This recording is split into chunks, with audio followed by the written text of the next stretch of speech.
Bonsoir les amis, aujourd'hui je vous partage ma recette pour réaliser un véritable banger, une pavlova, framboise, citron vert et pistache, un délice. Une recette en plus qui est facile à réaliser et qui nécessite très peu d'ingrédients, je vous laisse les découvrir. Mais la pavlova, ce n'est pas seulement une meringue et une crème montée avec des fruits frais, c'est aussi une histoire. Ce dessert, il a été inventé en Nouvelle-Zélande ou en Australie en l'honneur d'une célèbre ballerine russe, Anna Pavlova. Et donc, lors de sa tournée en Australie et en Nouvelle-Zélande, on a créé ce dessert pour elle. Aujourd'hui encore, ces deux pays revendiquent la création de ce dessert. Alors, dites-moi en commentaire, vous, comment vous aimez votre pavlova? Avec quels fruits? Des fraises, des framboises comme lors de cette vidéo ou encore des pêches ou des abricots? Je vous laisse enfiler votre tablier et vous laver les mains et on se retrouve pour la réalisation de ce délicieux dessert.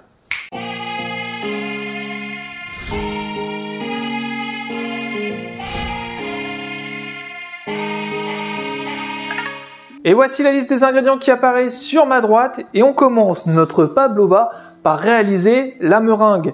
On verse nos blancs d'œufs dans la cuve du batteur. Hop. On va les mettre à monter. Et ensuite on va incorporer le sucre progressivement. Une fois que notre meringue commence un peu à monter, à mousser, on ajoute notre premier tiers de sucre. On va incorporer notre sucre en 3 fois un tiers. Et à la fin, on ajoutera aussi un petit peu de maïzena pour avoir une meringue qui va mieux se conserver et qui sera plus croustillante. Alors une fois que notre meringue elle est montée, elle est terminée, voilà, quand on retire le fouet, voilà, on doit avoir un joli bec comme ceci, vous voyez, magnifique. Ça, c'est que votre meringue, elle est bien réussie, qu'elle est parfaite. Donc pour cette pavlova, on va choisir la facilité et puis ça aura un très beau visuel. Donc une fois qu'elle est montée, on prend une plaque de cuisson avec un papier. On a fait préchauffer notre four à 110 degrés. Et là, on va tout simplement venir verser notre meringue, voilà, sur notre papier cuisson.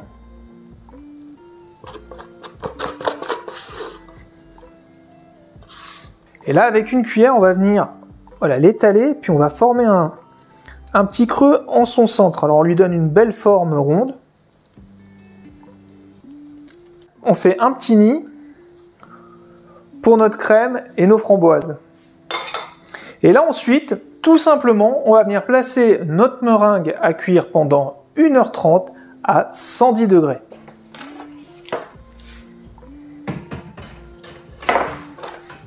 Notre meringue est cuite, on la retire du four.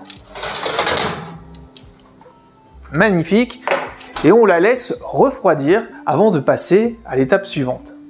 Notre meringue est froide, on passe à la suite de notre recette de cette délicieuse pavlova. J'ai mis ma crème et on va la monter en chantilly. Alors une fois que la crème sera montée, j'ajouterai mon sucre glace.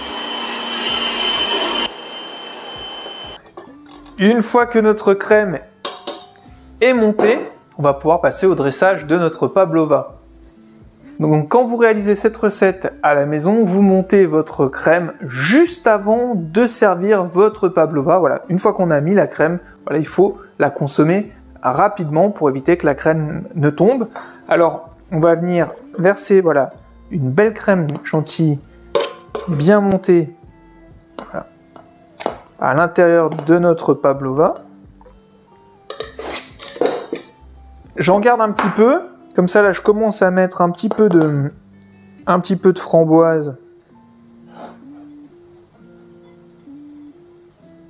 Voilà, à l'intérieur. Et là je vais venir remettre de la crème chantilly sur le dessus. Ensuite je viens déposer encore des framboises dessus. Voilà. Vraiment mettre toutes nos framboises sur la pavlova.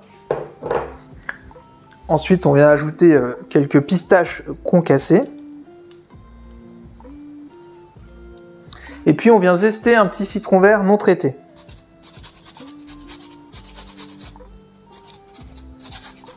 Et voilà les amis, notre pavlova est terminée, prête à être dégustée. Voilà, faut la servir tout de suite les amis pour éviter que la crème retombe.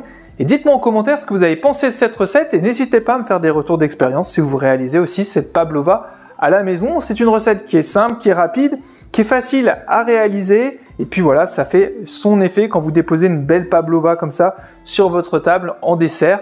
C'est agréable à faire et puis aussi très agréable à déguster. J'ai pris énormément de plaisir à réaliser cette vidéo et je vous dis à jeudi prochain pour une nouvelle recette. Je vous souhaite une très belle semaine, bonne soirée, ciao ciao!